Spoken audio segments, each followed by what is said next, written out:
News 18 सत्यासाठी बेधडक। सांगलीत आझाद समाज पार्टीच्या जिल्हाध्यक्षपदी ओंकार देवकर यांची निवड। आगामी निवडणुकात सर्व जागांवर लढण्याची घोषणा।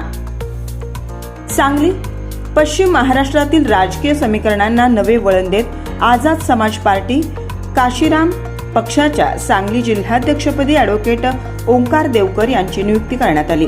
पक्षाच्या पश्चिम महाराष्ट्र विभागीय बैठकीत महाराष्ट्र प्रदेश तथा पश्चिम महाराष्ट्र प्रभारी उपाध्यक्षा डॉक्टर मानसी पवार यांनी त्यांना निवडीचे पत्र प्रदान केलं।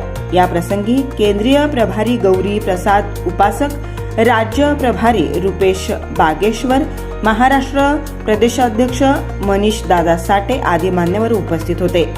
ॲडव्होकेट देवकर यांनी या प्रसंगी स्पष्ट शब्दात जाहीर केलं की ग्रामपंचायत, जिल्हा परिषद, पंचायत समिती, महापालिका व नगरपालिका अशा प्रत्येक पातळीवरील निवडणुकात पक्ष तडजोड न करता सर्व जागांवर उमेदवार उभे करणार आहेत। सर्व समाज घटकांना सोबत घेऊन पक्षाला मजबूती देणार आहे आणि सांगली जिल्ह्यात पर्यायी नेतृत्व उभे करणार असं ते म्हणाले।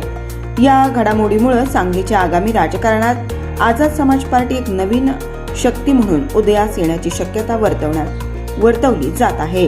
त्यामुळे स्थानिक राजकीय पक्षांसमोर नव्या आव्हानांची सरमिसळ दिसून येऊ लागली आहे।